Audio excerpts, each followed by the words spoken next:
జగన్ సెక్యూరిటీకి సంబంధించి ఏపీ ప్రభుత్వానికి హైకోర్టు కీలక సూచన చేసింది. మరో బుల్లెట్ ప్రూఫ్ వాహనం కేటాయించాలని మాజీ సీఎం భద్రతపై తగిన చర్యలు తీసుకోవాల్సిన అవసరం ఉందని స్పష్టం చేసింది. జగన్ భద్రతపై కూటమి నేతలు దుష్ప్రచారం చేస్తున్నారని ఆగ్రహం వ్యక్తం చేశారు అంబటి రాంబాబు.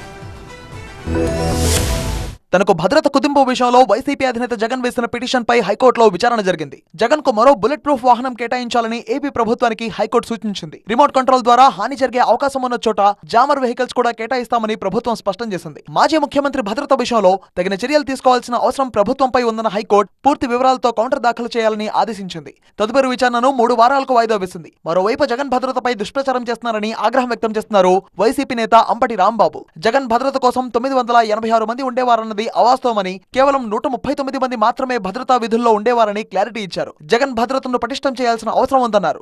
86 మంది జగన్మోహన్ రెడ్డి గారు పేడేసుకున్నాడు అనేటువంటి మాట మాట్లాడుతున్నారు. కేవలం 139 మంది మాత్రమే ఉంటే ఇలాంటి తప్పుడు ప్రచారాలు చేసి జగన్మోహన్ రెడ్డి గారిని పలుచన చేయాలనేటువంటి కార్యక్రమాలు మీరు ఉద్దేశపూర్వకంగా చేస్తున్నారు.